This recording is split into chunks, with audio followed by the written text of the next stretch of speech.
There are quite a few Reddit posts out there where people complain about choosing the Riverlands Farm, that it's the worst farm type and essentially the hard mode of Stardew Valley. But is that true? Is it really that bad? I spent 1 in-game year on the Riverlands Farm and I think that's enough time to give it a fair review. I'll be talking about what I like about it, don't like, and lastly, who I would recommend it to. Let's get into it. First of all, and probably the most important point on this list, the fish smoker. Riverlands is the only farm type where you start out with an artisan machine on day 1. This doubles the sell price of any fish, including legendary ones. I mentioned before that this seems kinda overpowered, but at that point I didn't know how good this would actually be. On a regular playthrough on any other farm, most people probably wouldn't go out of their way to spend that much money on a recipe early on, unless you're a seasoned player who has a specific strat in mind. You need 10k alone for the recipe, which you can buy from Willy. Then you need to upgrade your axe to get 10 hardwood, and on top of that you need 1 of each of the new jellies, river, sea and cave. Quite the extensive recipe. So by starting out on Riverlands, you secure yourself a nice bump of income provided you actually use the machine, and you don't need to stress about getting the recipe, because 1 fish smoker is all you need early on. It takes a bit less than 1 in-game hour to process any fish, but the downside is that the machine needs 1 coal per fish to be able to operate. But that's not that bad in my opinion. You have a pretty good chance of getting coal from treasure chests while you're fishing, which you definitely want to prioritize. Try to get to level 5 in fishing as soon as you can to benefit from the fisher profession. The first 4 days of playing you'll probably spend fishing anyways, because let's be realistic, what else would you do besides running around and collecting forageables? Ideally at the mountain lake for largemouth bass, and when it's raining in town or at the farm itself for catfish. As mentioned before, smoked fish benefit from the fisher, but also the angler and artisan profession. Essentially more than quadrupling the sell price of your fish.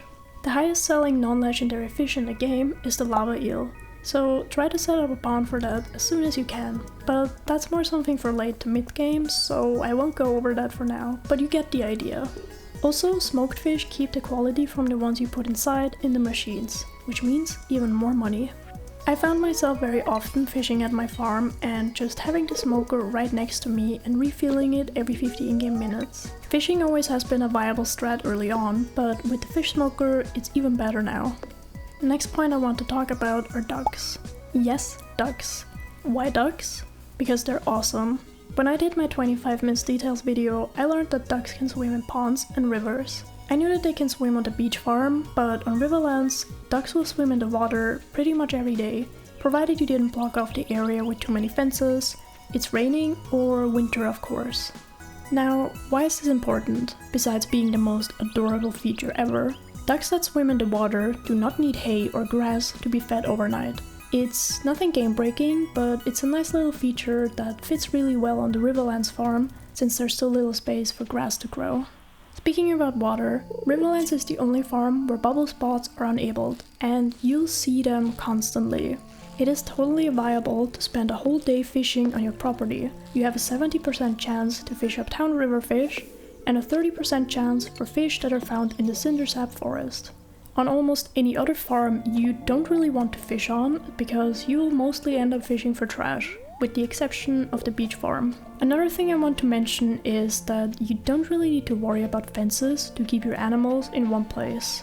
Now, this is more personal, but I've read that a lot of other people also don't really bother making fences on this farm, besides for decoration purposes. I ended up placing most of my animal buildings on this large island in the middle, and crafted my first fence gate at the end of winter, but again, mainly for decorating. Animals don't really wander off the little islands unless you have like no grass at all, and I didn't want it to use fences anyways, so that my ducks can freely move in and out of the water. Let's take a look at the overall farm map and a few things that I don't like about it. It has exactly 1578 tillable tiles, with 516 being non-tillable but you can build on, which makes it the 4th rank in terms of farm area. It's chaotic and forces you to go out of your way to build with the map design instead of making your own. And I didn't mind that one bit. You see this tree farm? It's the tiniest one you've ever seen. Ever. One thing that bothered me the most is a good amount of materials that you lose while cleaning up your farm. You know when you chop trees in the Cindersap forest and some of the wood falls into the water? Yeah, that will happen a lot on this farm. That includes rocks, weeds, wood, and sadly even artifacts. But thankfully this doesn't affect machines. So to sum up, the pros about the Riverlands Farm: you get a free fish smoker on day 1, bubble spots are enabled, you can see your ducks swimming on a daily basis and save some hay or grass while they're in the water, and you don't need to waste a ton of wood on fences. The downsides are there's obviously very little space for buildings and crops, and you'll have raw materials fall into the water unless you stand right on top of it. So who do I recommend this farm to? Definitely not for beginners, but if you're someone like me who played through Stardew Valley a bunch of times and want to switch things up a bit and try something new, then I'd give this one a go. And obviously you have to be somewhat interested in fishing. I know there's gonna be at least one person commenting saying, "No, it's the worst farm in the entire game," and that's totally cool, because I'm not here to convince you that this is the best farm type, because it's not. Forest Farm will forever be my favorite, but I genuinely enjoyed my time playing on here and I'm super excited to continue. Now, I didn't show that much of my farm layout here because I'm actually working on a little project right now, which I hope you're gonna check out once I upload it, and I don't want to spoil too much. But here are some awesome farm layouts from a few people to give you some ideas on what you can accomplish on the Riverlands Farm. I hope you found this video helpful or learned anything new, because if you did, then please leave a like, it helps out so much. Let me know in the comments down below if you'd like to see any other farm reviews, and thanks for watching.